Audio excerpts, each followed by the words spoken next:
Welcome to Inspired Change, a new inspirational and motivational broadcast that strives to empower men in a positive way, designed to educate, empower, and inspire even the busiest individual on the go over that first cup of coffee. Please join me in welcoming Gunter, international psychologist, author, speaker, and producer. Welcome everybody to another episode of Inspired Change. So today I want to carry on solo again with the topic of empathy. So I hope that all of you who listened to the last episode actually took that stuff on board and took up the challenge to practice those things that I talked about. Okay? Now in this particular episode I want to expand the idea of empathy a bit further. You know, we tend to think about empathy as being the capacity to understand someone else's feelings. But I'm going to challenge you and I'm going to ask you to think about it. Is that actually really enough? Okay? Is it enough to understand one's own feelings, to understand other people's feelings, or is there a lot more to it? Now, my view in making good men great, it's basically that it's not enough. I'm going to put it bluntly, okay? So a little bit of a history. In the 80s, we had the first wave of the men's movement, and although I was critical of it, I thought it was a good thing. I was very excited. I was reading Stephen Biddulph's works. I was looking at people like Robert Bly, reading Iron John, and I was really on board with the idea that we as men needed to evolve, and the question was how were we going to do that? Now, part of that movement was the emergence of men's groups, and it was a sort of first real effort of men to organise themselves into something that was, had a purpose and meaning around the idea of gender. And interestingly enough, those men's groups generally took the form of like a men's circle, and that's okay, no problem with that. And the other part of it was often going out into, the forest, the wilderness, spending some time naked, playing drums, making fire, getting in touch with supposedly our own inner savage. Hopefully that inner savage was going to be noble. Now, my wife at the time, who was very closely working with me and talking with me about various social ideas and psychological ideas, eventually came up with the observation that, well, that's all very good, you guys getting together and doing this and having a good time, doing the stuff that boys do, but how is that going to make you a better husband, partner, father?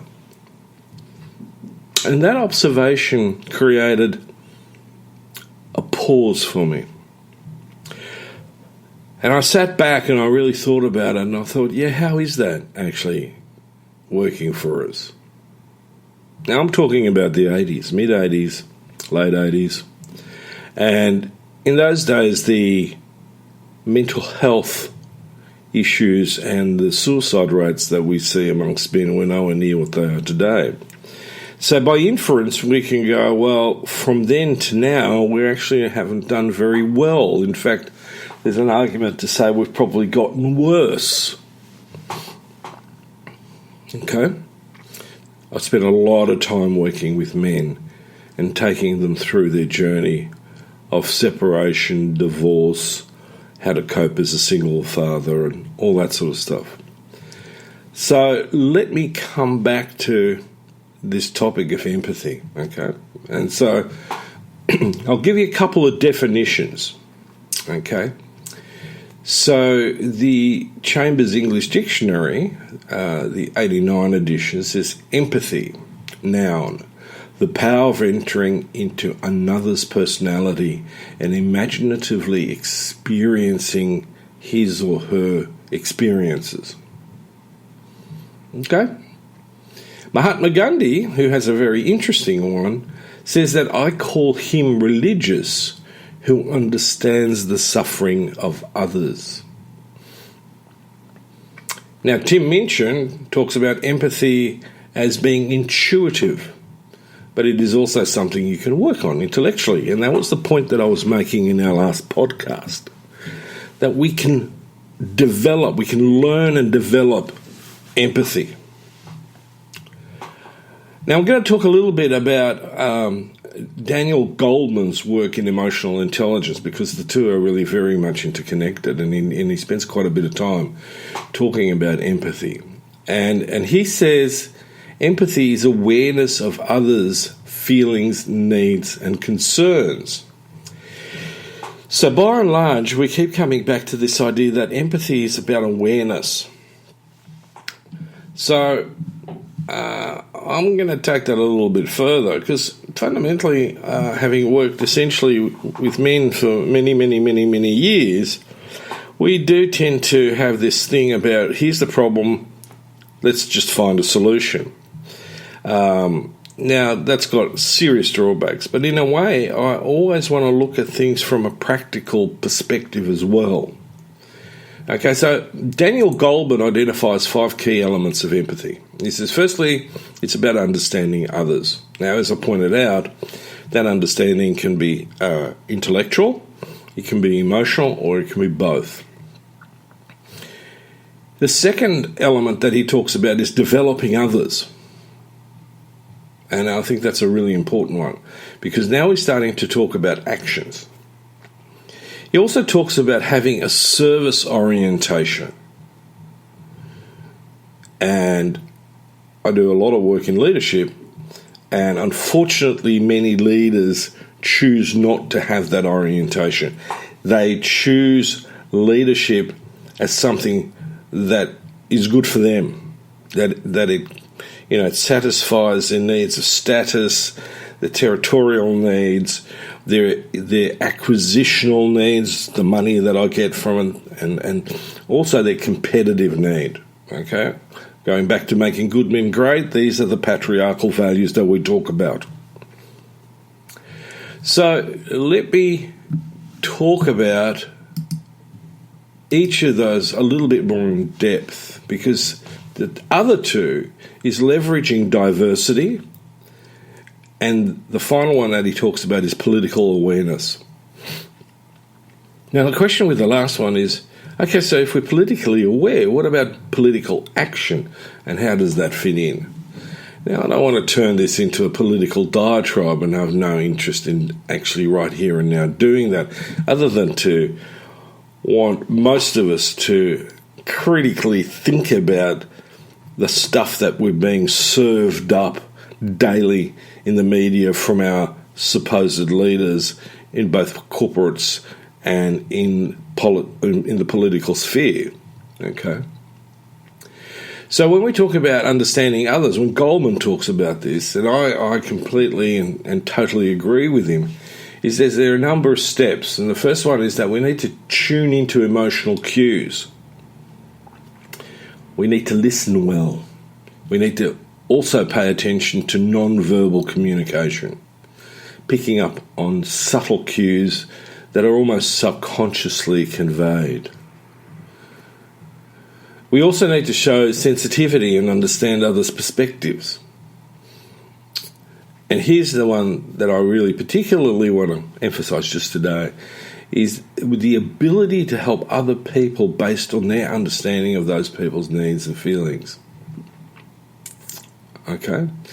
Now, I met with a couple of guys yesterday, and we're all very much into the thing about what do we do with this, growing mental health issue, negative mental health state that we are seeing in lots and lots of men. And one of the things is that we, as men, are not yet communicating deeply enough. We're not showing a deeper understanding of the emotional cues that we need to have saying to asking someone, "Are you okay?"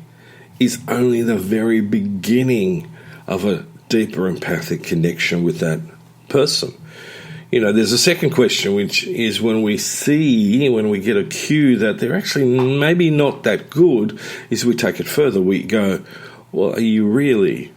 And frequently that begins to open the conversation at a much more deeper level. So we're beginning to, as I put it in one of the other podcasts, we begin to peel the onion. Okay, so the second one, which is about developing others, okay? And having been in the public service and having a lot to do with people in corporate life, my observation is that, and I'll go categorically across the board, we actually can do a lot better in that sphere. Okay, so Goldman talks about, being able to give people reward and praise for their strengths and accomplishments, and provide constructive feedback that's designed to focus on how to improve. A lot of times in my experience, in the commercial and in public service, is that we're so political we actually don't care about developing others. We let them sink or swim. Okay. Whereas for me, part of my empathic process is that I want to help, to mentor, to coach. It just so happens that I'm also a therapist. And so that goes with the territory, that I'm there to be able to help that person begin to, develop greater self-awareness and be more reflective. Now, Goldman then talks about having a service orientation, and this is the biggie. Many, many people, and we are encouraged socially in our culture to do this, go into our callings, professions, with the idea of what I can get out of it, not what I can give to others. And I think that this is a really sad state of affairs. Because without that service orientation, without that desire to help, to improve, to connect with people in a meaningful way, we don't have good relationships. So the fourth aspect Goldman talks about is leveraging diversity. Now, I've got to make a point here, and he makes that very succinctly. This doesn't mean that you treat everyone in exactly the same way, but that I tailor the way that I interact with others to fit their needs and feelings. Now, think about this from the perspective of being a husband, a partner, a father, a colleague, a manager, an executive. And now we become much, much more inclusive. We stop playing with only like-minded people. We can get diversity, and diversity, as we know, is critically important on many, many different levels. Now, the fifth element that Goldman talks about is political awareness.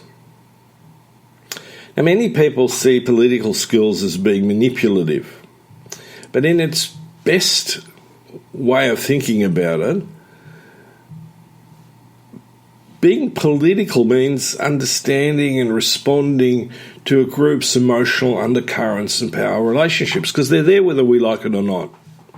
Now, we can use that skill for the dark side, or we can use that to bring the group, in essence, in that metaphor, into the light. We can exercise our capacity to lead. We often are going to see groups descending into a questionable ethical state. It doesn't take a lot. We are exposed to this currently in our geopolitical process, that politics have descended into a seriously partisan warfare that is based on some questionable ideologies.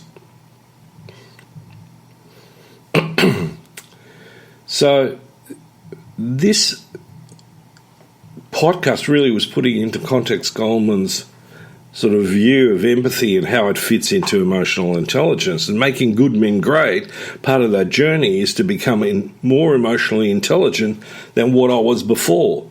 That also means being clearer about how to be empathic.